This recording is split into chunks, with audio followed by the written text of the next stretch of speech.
Good evening, this is Ryan Mallory for SharePlanner.com. Today is October 19th, 2010. After earnings, after the earnings report from Apple yesterday, we had a nasty sell-off on the NASDAQ on the futures side, and it carried over into today. And we got what you have, a 165-point sell-off on the Dow, 43 points on the NASDAQ, and almost 19 points on the S&P. So between the S&P and the NASDAQ, you almost have about a 2% sell-off there, which is more selling than what we're accustomed to seeing in this market. In fact, there's not been a selling day like that since early August. So today was pretty significant in the sense that the bears finally were able to wave a victory flag for at least one day or so. But today for me it was a pretty tumultuous day. I didn't enjoy it too much, to be quite honest. Stopped out of a number of positions. I broke one of my own rules, and that was playing the earnings game and with Illinois Tool. And as you can see, it didn't fare too well for me. So I did get stopped out of that one. And that stinks too, because I got into it right around here, and I actually took a loss on it after a good 2-week run in this particular stock. So a good lesson to learn.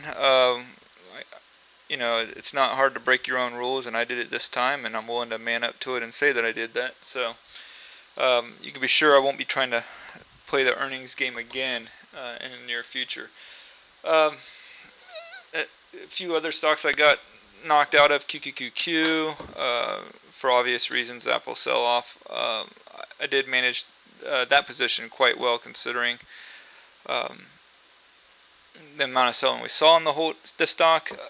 Looking back on it, however, if I was to think about how I could have done things better, if you look at the last 2 days here, these were 2 days marked by extreme advances in the NASDAQ, where we were actually completely outside the Bollinger Band. I knew that, and I probably should have taken gains there. I didn't, so I give back a little bit. So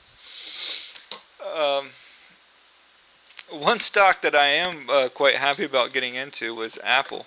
Not yesterday during the market session. I actually got in after hours. I didn't post it on SharePlanner that I had done that, because frankly it was a little bit of a rolling the dice maneuver, and I did not want my readers to roll the dice with me on that one. So I got in at 297.41, and that helped alleviate some of the losses that I had today.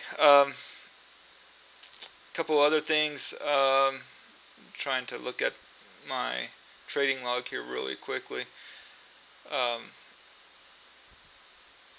ACI, no, that was yesterday that I got out of that one.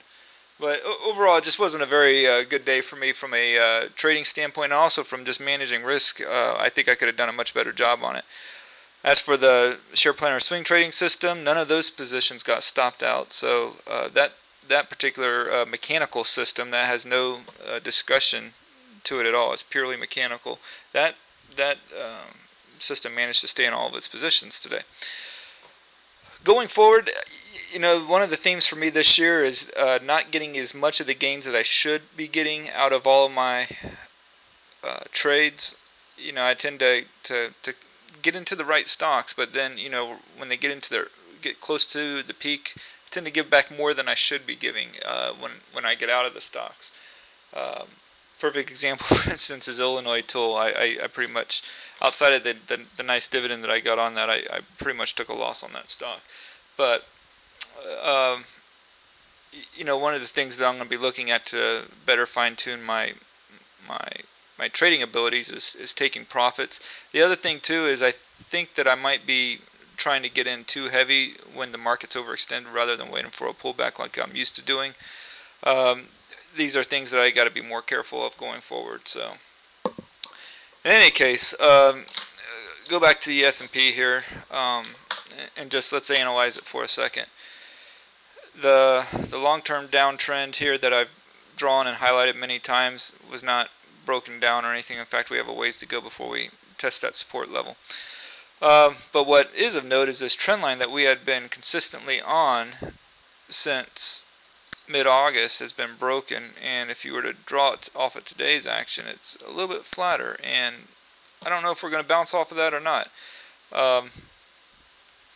It just remains to be seen. The volume was pretty heavy today, as you can see. It was almost as high as options, or it was almost as high as last Friday. So I don't particularly like what we saw today. I am willing to give it a couple more days to see if the market's going to bounce at this current price level. If not, I'm going to have to start taking long positions off the table, and that'll be that. So any case, good job to the Bears. If you're wanting to celebrate, go to theslopeofhope.com. There's a great montage to the Bears there that Timothy Knight put up there for everybody. So go check that out, and I hope you guys all have a good evening. So long.